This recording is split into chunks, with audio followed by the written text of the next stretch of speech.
दोस्तों, अगर आप आज के जमाने में सीधे सादे बनकर रहोगे ना, तो आपको कोई नहीं पूछने वाला। लोग बस आपका फायदा उठाएंगे।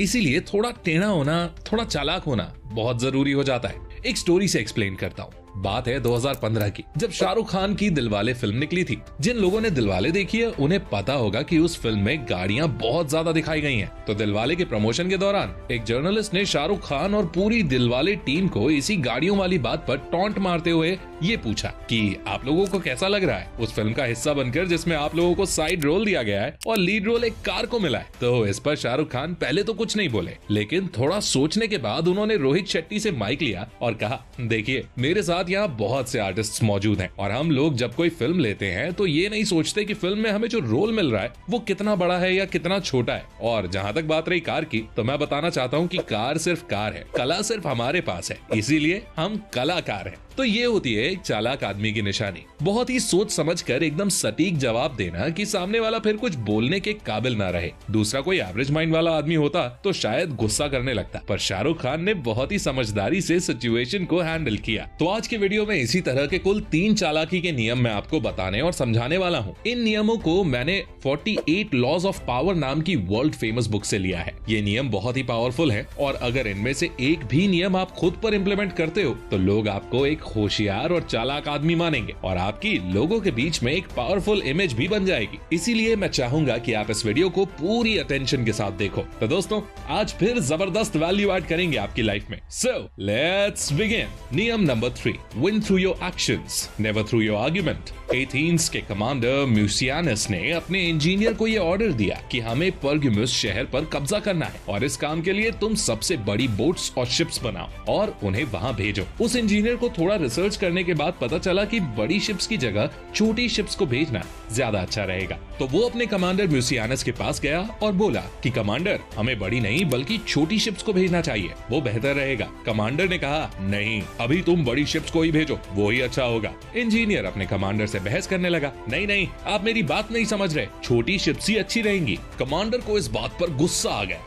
और उसने ऑर्डर ना मानने के लिए इंजीनियर को मौत की सजा सुना दी। वो इंजीनियर जो कह रहा था वो बिल्कुल सही बात थी। छोटी शिप्स इस लड़ाई के लिए बेहतर थी, मगर उसकी गलती ये थी कि वो इस बात को प्रूव करने की जगह अपने कमांडर से आर्गुमेंट करने लगा। अगर वो पहले कमांडर के कहे मुताबिक बड़ी शिप्स को लड़ाई में भेजता और फिर जब वो बड़ी शिप्स लड़ाई हार कर आती तब उसकी छोटी शिप्स उसको जितवाती, तो इस बात का उस इंजीनियर को इनाम मिलता। लेकिन उसने पहले ही बहस करना शुरू कर दिया और इसी वजह से वो सही होते हुए भी मारा गया। इसीलिए हमें भी इस बात को याद रखना चाहिए कि फालतू की बहस से कुछ हासिल नहीं होता और अगर बहस में आप जीत भी जाते हो तो इसका कोई फायदा नहीं होता, क्योंकि सामने वाला आपसे कभी न कभी बदला लेने की फिराक में रहता है। जबकि अगर आप अपने एक्शन से खुद को सही प्रूव करते हो तो इससे ना तो कोई आपसे बदला ले सकता है और सामने वाले के पास आपकी बात की कोई काट भी नहीं होती। इसीलिए चालाक लोग जल्दी किसी बात पर बहस नहीं करते, वो हमेशा ही अपने एक्शन से खुद को सही साबित करते हैं। नियम number 2, keep people dependent on you.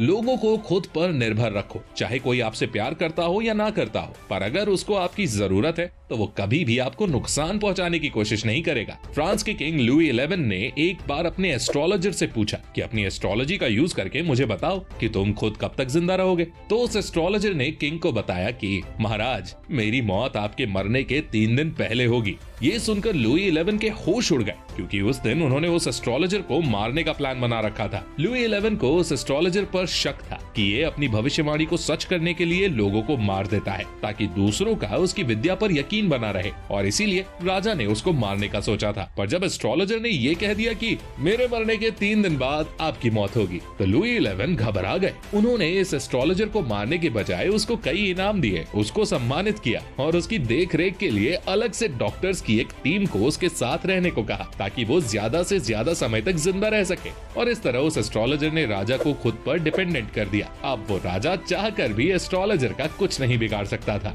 और इसी तरह वो एस्ट्रोलॉजर कई सालों तक राजा से बचता रहा। तो जिंदगी में हमेशा ऐसे बनो कि लोग आप पर डिपेंड हो जाएं, आपके बिना उनका काम ना चले। कभी भी उन्हें इतना मत सिखा दो कि वो आपके बिना रहना सीख जाएं। ये बात सुनने में भले ही थोड़ी कड़वी लगे, पर अगर चंट चालाक बनना है तो ये नियम आपके जीवन में याद रखना बहुत जरूरी है। नियम number 1, get others to do the work for you but always take the credit. Thomas Alva Edison का नाम तो सबने सुना ही होगा। पूरी दुनिया उन्हें बल्ब के इन्वेंशन के लिए याद करती है, पर शायद ही किसी को पता होगा कि थॉमस अल्वा एडिसन एक साइंटिस्ट से ज्यादा एक चालाक बिजनेसमैन थे। जी हाँ, हमें साइंस बुक्स में पढ़ाया जाता है कि 1879 में थॉमस अल्वा एडिसन ने एक क्रांतिकारी इन्वेंशन किया जिसे आज हम लाइट बल्ब के नाम से जानते हैं। मगर क्या आपको पता है कि एडिसन से 10 साल पहले ही ब्रिटिश इन्वेंटर जोसेफ स्वान ये लाइट बल्ब इन्वेंट कर चुके थे और इंग्लैंड के शहर न्यूकासल में उनके लाइट बल्ब्स लोग यूज भी करते थे। पर जोसेफ स्वान के बल्ब में कार्बन पेपर फिलामेंट का यूज हुआ था, जिसकी वजह से उनके लाइट बल्ब्स बस 13.5 घंटे ही जलते थे। थॉमस एडिसन ने बस उस लाइट बल्ब में एक स्पेशल कार्बन बैम्बू फिलामेंट का यूज किया, जिसकी वजह से वो बल्ब 1200 घंटे तक जलने लग गए। पर फिर भी लाइट बल्ब के इन्वेंशन का पूरा क्रेडिट सिर्फ एडिसन को ही दिया जाता है। एडिसन की सिर्फ ये एक स्टोरी नहीं है जब उन्होंने दूसरे लोगों के काम का इस्तेमाल अपने फायदे के लिए किया हो। थॉमस एडिसन के यहाँ एक सर्बियन साइंटिस्ट काम करते थे जिनका नाम था निकोला टेस्ला। थॉमस ने डायनामोस नाम के जनरेटर का इन्वेंशन किया था, पर वो सही से काम नहीं कर रहे थे। तो थॉमस ने निकोला टेस्ला को ये ऑफर दिया कि तुम मेरे इन जनरेटर्स को सही कर दो तो मैं तुम्हें $50,000 दूंगा। टेस्ला ने 1 साल दिन रात मेहनत करके उन जनरेटर्स को ठीक भी कर दिया, लेकिन आखिर में थॉमस एडिसन ने निकोला टेस्ला को बस अपनी कंपनी में एक प्रमोशन दे दिया और उन जनरेटर्स के काम का पूरा क्रेडिट सिर्फ उनको मिला। इसी तरह निकोला टेस्ला ने थॉमस एडिसन के लिए कई इन्वेंशंस किए और बदले में एडिसन ने उन्हें बस कुछ पैसे दिए और उनके इन्वेंशंस का सारा क्रेडिट एडिसन को मिला। अब ये स्टोरी आपको बताने से मेरा मकसद सिर्फ ये है कि आप समझो कि हम अकेले सब नहीं कर सकते। हर इंसान के पास सिर्फ कुछ स्किल्स ही होती हैं और अगर उसे कुछ बड़ा करना है तो उसे 100 अलग तरह के काम करने होते हैं और इसीलिए जरूरत पड़ती है दूसरे लोगों की। ऐसे लोग जो आपके लिए काम करें और बदले में आप उन्हें कुछ पैसे दे दो। यहाँ हम किसी के साथ कोई बुरा नहीं कर रहे, बस दूसरे के समय और एनर्जी को अपने काम के लिए यूज कर रहे हैं, क्योंकि हमारा खुद का समय और एनर्जी लिमिटेड है। इसीलिए जो काम दूसरे आपके लिए कर सकते हैं उन कामों को खुद नहीं करना चाहिए। खुद बस उन्हीं कामों को करना चाहिए जो आपके लिए करना जरूरी है और बाकी काम के लिए आप अपनी एक टीम बना सकते हैं, क्योंकि आखिर में सारा क्रेडिट सिर्फ लीडर को ही मिलता है, टीम को कोई याद नहीं रखता। तो दोस्तों, ये थे चालाकी के वो नियम जिन्हें हर सक्सेसफुल और वाइज आदमी फॉलो करता है और अगर आपको भी सक्सेसफुल और वाइज बनना है तो इन नियमों को फॉलो करो। आई होप ये वीडियो आपको पसंद आई होगी। पसंद आई है तो लाइक जरूर करें और आपको ये नियम कैसे लगे हमें कमेंट करके जरूर बताएं और ऐसी ही गजब की वीडियोस देखने के लिए हमारे चैनल को सब्सक्राइब करके बेल आइकन दबाना बिल्कुल मत भूलना। मैं मिलता हूं आपसे अगली वीडियो में, तब तक के लिए take care, love you all the best.